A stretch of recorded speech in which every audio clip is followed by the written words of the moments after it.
Hello, everyone. My name is Markus Krueger. I'm the Programming Director at the Historical and Cultural Society of Clay County, our County History Museum at the Yumcomb Center. Every year, Lloyd Gunderson asks me if I can come out to Concordia Church to do your famous Memorial Day service, to do a talk, but every year I have to decline because it's my wedding anniversary and I'm going to go out of town for that. So instead, this year we sent a few videos. The first video is about what life was like in Clay County 101 years ago today, back before we entered World War I in 1917. I'll take a few minutes here now to tell you some of the stories of the service members from Concordia Lutheran Church during World War I. And after this bit is done, we'll have a movie about how 3 years after he died, a young man from this church was returned here to be buried. These movies were made for our new exhibit at the Yumcomb Center called War, Flu, and Fear, Clay County in World War I. It's on display now through 2019, and I'd like to invite all of you to see it. We focus in this exhibit on two families, the Masterson family of Barnesville and the Thortvedt family, members of your church who are buried just outside.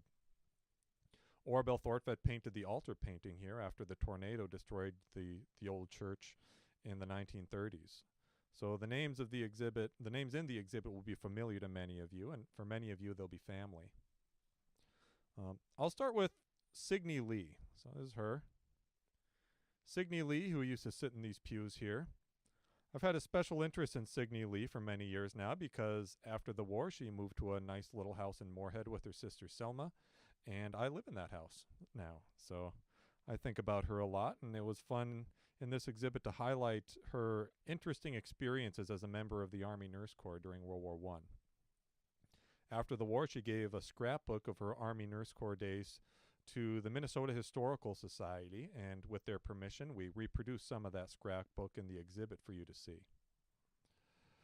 Signe was stationed in training camps near San Antonio and Waco, Texas for most of the war. This was actually a dangerous job. Throughout history, more soldiers have died of disease than in combat. In our Civil War, bacteria killed twice as many soldiers as bullets did. And an army camp is the perfect breeding ground for disease. Soldiers from every corner of the country gathered together, packed in close quarters, mixing meningitis from Missouri with influenza from Indiana. Their immune systems were bombarded and overloaded. By 1917, the science of medicine had come a long way. We had better sanitation, we vaccinated our soldiers, we sterilized surgical instruments. Our Army Medical Corps was confident that this war would be different. And then the Spanish influenza came. It's estimated that 1 in 3 human beings on this planet got the flu in 1918 and 1919. About 2.5% of those who got the flu died of it. This has killed maybe up to 100 million people worldwide, more people than the war. Odds are someone in your family probably got the flu. And it's certain that they knew people who died of it, and that in the fall of 1918, they were terrified as the flu shut down our cities, closed our schools, shut down our theaters, and even banned public funerals. Anywhere where people congregated was off limits. 174 people in Clay County died of this flu in 1918 and 1919. Just shy of half of the 64 soldiers from Clay County who died in the war died of disease, mostly of the flu. And Signe Lee was a nurse helping the sick. Signe typically worked as a night nurse and was the head of the meningitis ward during an epidemic in the camp. While in Texas, she befriended the horse of General John Blackjack Pershing, the head of America's armies in France. He left his horse behind in Texas. One day, the horse stepped on Signe's foot, smashing her toe. And I'm sure it hurt like crazy, but it gave her a good story for the rest of her life. I know 100 years later, I'm still telling the story.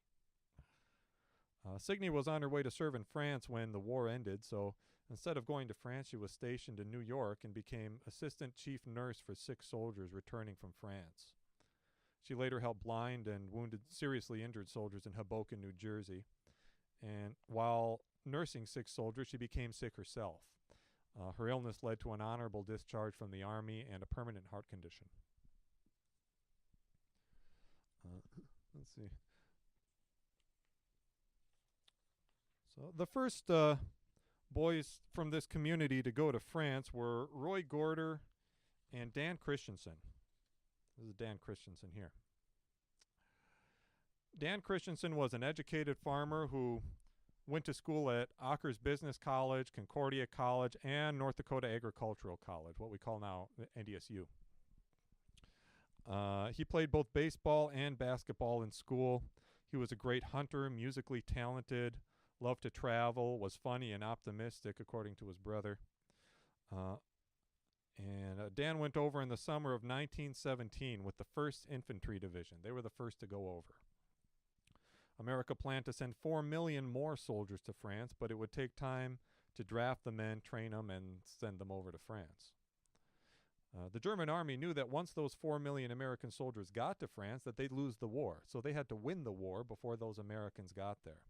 So they launched a series of all-or-nothing offensives in the spring of 1918 in order to destroy the French and British armies before the Americans arrived. And it looked like they were going to pull it off, too. Our ally, the mighty Russian Empire, had just recently collapsed into communist revolution, and they dropped out of the war, which freed up 500,000 German soldiers to fight in the trenches of the Western Front in that big offensive. The massive German attacks broke the Allied lines, and the French and British armies retreated toward Paris, and it didn't look good. But there were a few Americans in France, and Dan Christensen was one of them. And although they had not yet seen combat, the American divisions were thrown into the path of the German army. In June and July 1918, the Americans stopped the German army in a little forest called Belleau Wood, and they refused to be budged from a town called Chateau Thierry. Very few Americans talk about these battles, but to all French people, the names Belleau Wood and Chateau Thierry are like what we think of when we say Gettysburg or Bunker Hill. The battles where their American friends paid so dearly to save France. In August, soldier Elmer Gunderson sent a letter home from France that circulated around Moulin Township. Elmer said Dan Christensen was part of that fight, and he lost part of his thumb stopping the Germans. When the Americans stopped the German army at Chateau Thierry, Marshal Ferdinand Foch, supreme commander of the Allied armies, he knew that the Germans were exhausted. So now he thought was the time to turn the tables. So he ordered all the American, French, and British armies to counterattack all along the line. Every man into the fight is what he said. The Germans were taken completely by surprise. On July 21, in that battle, Dan Christensen and the 18th Regiment went over the top, joining this massive counterattack. And they called it the Battle of Soissons, after a name of a nearby town. Dan's fellow soldiers fought hard against the horribly accurate German artillery and machine guns, and many American soldiers died that day. They took their objective, but at the end of the day, Dan Christensen just wasn't there.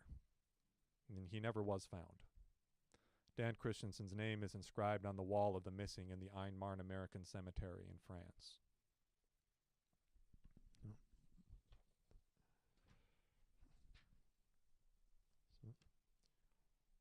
Meanwhile, 100 years ago, this week, May 25, 1918, Eugene Studlian and Goodwin Thortfett reported to the Moorhead train station.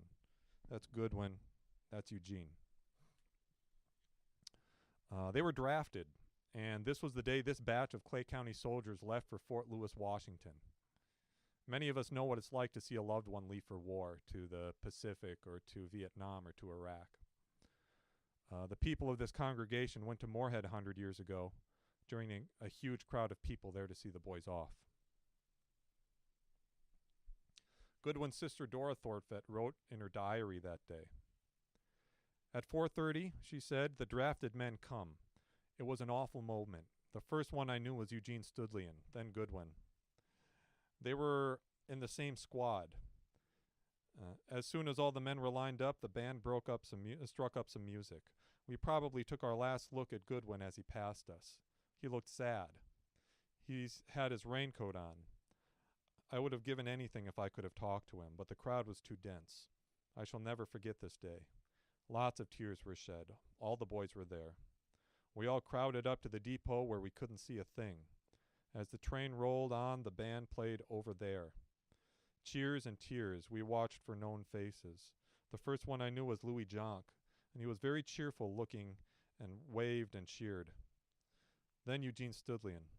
I waved to him. He saw me. The train rolled on and is still rolling for 3 or 4 days before it reaches its destination, American Lake, Camp Lewis, Washington. We were all crying until our heads almost split. Adele and I had an awful headache, didn't sleep much. I always pictured the rolling train. Her sister Orabelle Thornfett was there too, and she wrote in her diary, "The Concordia band played, and music always loosens the emotions, and I had to cry. We saw Goodwin nowhere. The crowd thronged and pressed. President Weld and Comstock spoke, and finally the roll call was called. We got close up to the line. Goodwin's name was one of the first as he walked forward and looked right forward. His face was swollen from crying, and it was an awful moment. I looked as hard as I could at him through my tears, and that proved my last look. Oh, it was hard. A person could easily see amongst the people who had dear ones going. Then as Goodwin walked up the line, I heard someone say, 'Goodbye, Goodwin.' Then, pretty soon, Eugene's turn come. He was very pale and sinking, seemed to reel from side to side as he went up. Then the police put back the crowds from the rails as the big locomotive came clanging up, its monster wheels groaning as they stood, and the men entered the cars for their long ride. Then the engine bell began to dangle, and with a grind the whole train was moving, and it seemed to say, 'Goodwin is going. Goodwin is going.'"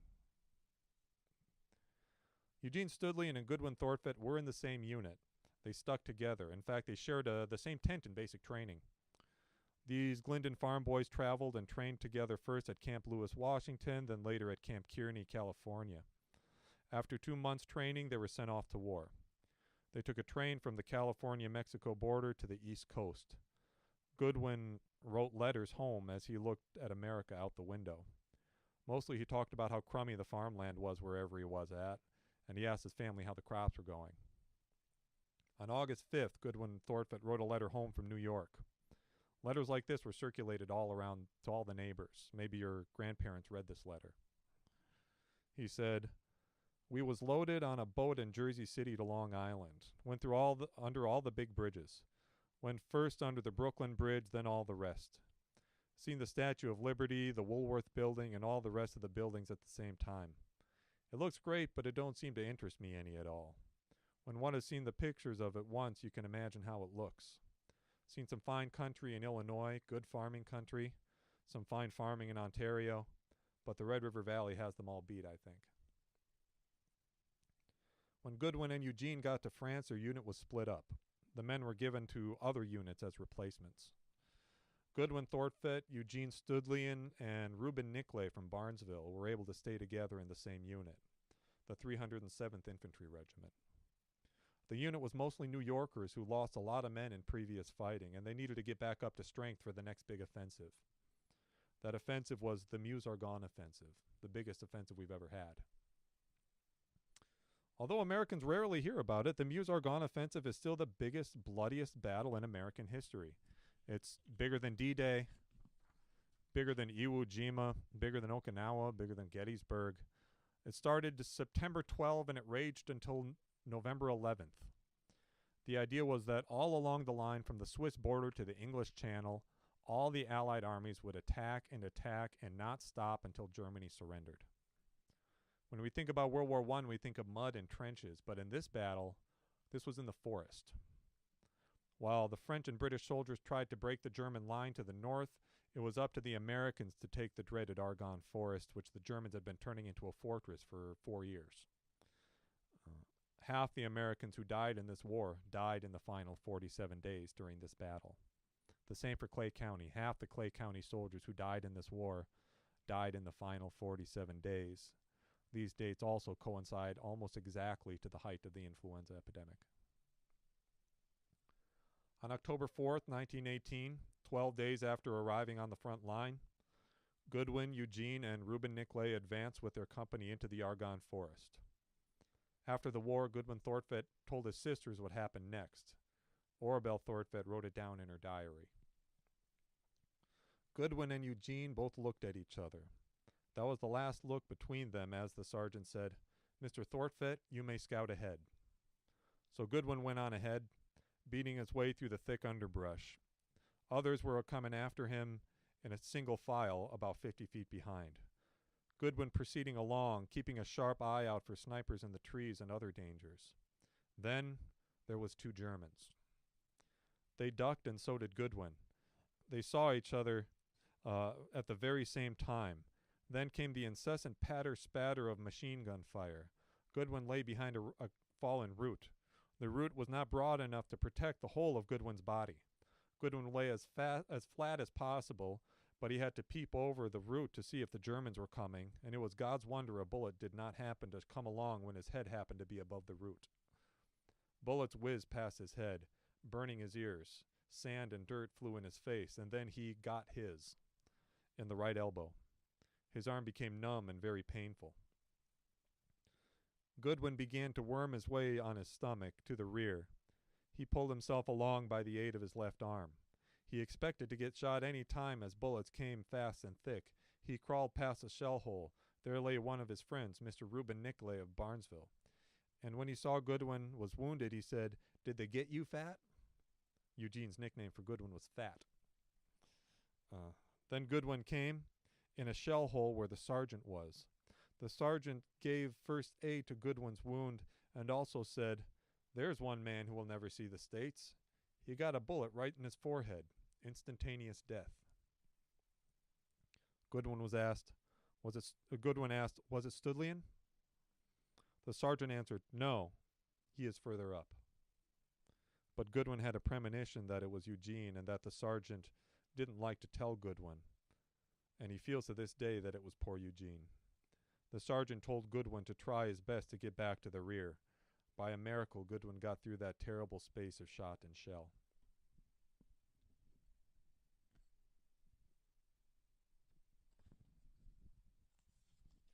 Eugene Studlian died that day, October 4th, 1918. His friends in his unit would have dug him a grave and said some prayers and marked it probably with a wooden cross with Eugene's name on it. And then they had to move on to continue the fight for the forest. After the war, this unit of New Yorkers put a bronze plaque on a boulder in Central Park, honoring the soldiers of the 307th who died in that war by putting their name on that plaque. So Eugene Studlian's name is there in Central Park in New York City. 4 days after he was killed, Bernard Haegland of this church died. He's buried in the Somme American Cemetery in France, Plot D, Row 5, Grave 11.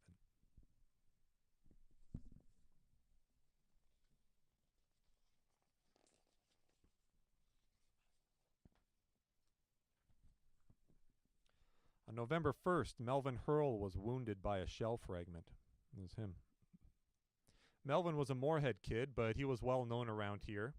He has roots in the families from here. His mom was a Studlian. Melvin went to Moorhead Normal School, which is what we now call Minnesota State University Moorhead. His classmates called him Babe, maybe because of his baby-faced smile that you see. 3 days after being hit from that shell fragment and 8 days before the war ended, Melvin Hurl died of his wounds in Field Hospital number 114. After the war, returning soldiers formed local chapters of the American Legion.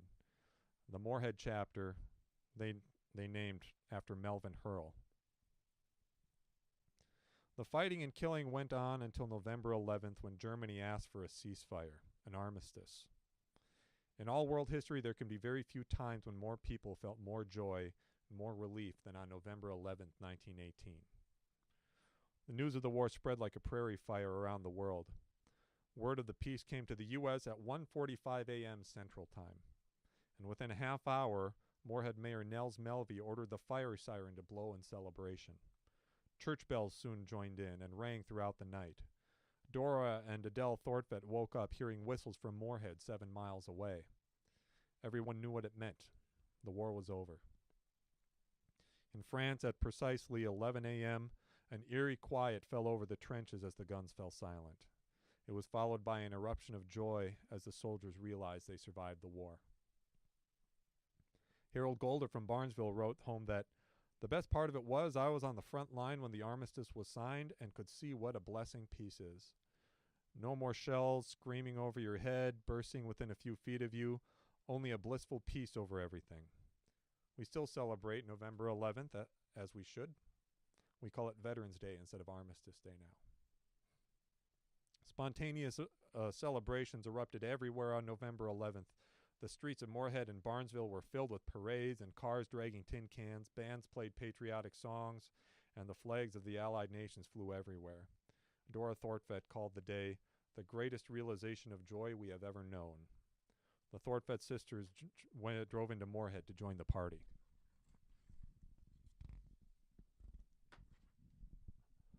While the girls were in Moorhead, their father, Levi Thortvedt, was at home. The phone rang, and he answered it. It was someone reading him a telegram over a bad phone line. All he could make out was, "Died of flu yesterday." His heart sank. He was frightened. Was it his son Goodwin? He listened further, and he caught the name, Thor Sheridan, his farmhand. They were close. Thor lived and worked with the family for several years. Levi felt relief that his son was still alive for all he knew. But he felt sad for Thor, and maybe a little guilty, feeling relieved that his friend Thor was dead instead of his son.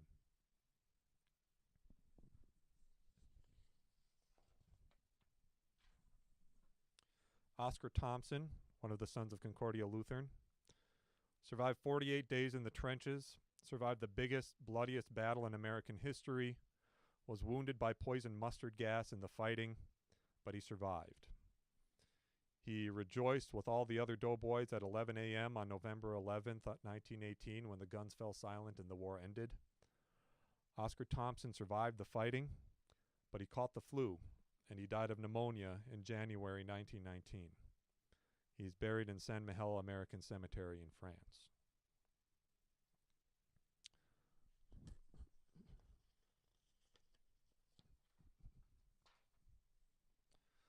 A month after the war ended, on December 12, 1918, Ingeborg Thortvedt, the mother of the family, heard the phone ring. A few seconds later, she broke down in sobs. She explained to her children, in Norwegian, that the Studlians had just been informed that Eugene had died 2 months before. The news spread. Many of your family members cried when they heard it. World War I claimed the lives of 116,000 Americans, our third deadliest war after the Civil War and World War II. At war's end, 75,000 American soldiers like Eugene were buried in graves hastily dug by their comrades on battlefields across France. It took 2 years to locate, identify, and move our fallen soldiers into one of the 9 new American cemeteries in Europe. Meanwhile, our government surveyed the Gold Star families. They had the choice of their sons remaining in American cemeteries in Europe or for that soldier to return home to be buried. 15 Clay County soldiers in this war are buried in France, including Bernard Hageland and Oscar Thompson, who used to sit in these pews. Dan Christensen is one of the 2 Clay County soldiers whose name appears on the wall of the missing in France. The families of 28 Clay County soldiers asked for their sons to come home for burial. The movie you'll see next is from the writing of Adele Thortvedt, telling the story of after being buried for 3 years in France, Eugene Studlian came home. The photos that you see in the movie are of his funeral in this church. The family kept the flag that was draped over Eugene's coffin and kept the lock of hair that you'll hear about in the movie. His niece, Solveig Ramstead Berg, donated these items to the Historical and Cultural Society of Clay County, and you can see them on display at the exhibit when you come. At the end of Adele's writing, she closes with, "He's gone but not forgotten." I want to thank you for not forgetting him or any of these soldiers. I want to thank you for this service so you can tell these stories to the next generation so they don't forget him either.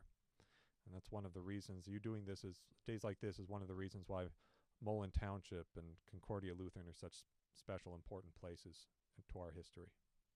Thank you.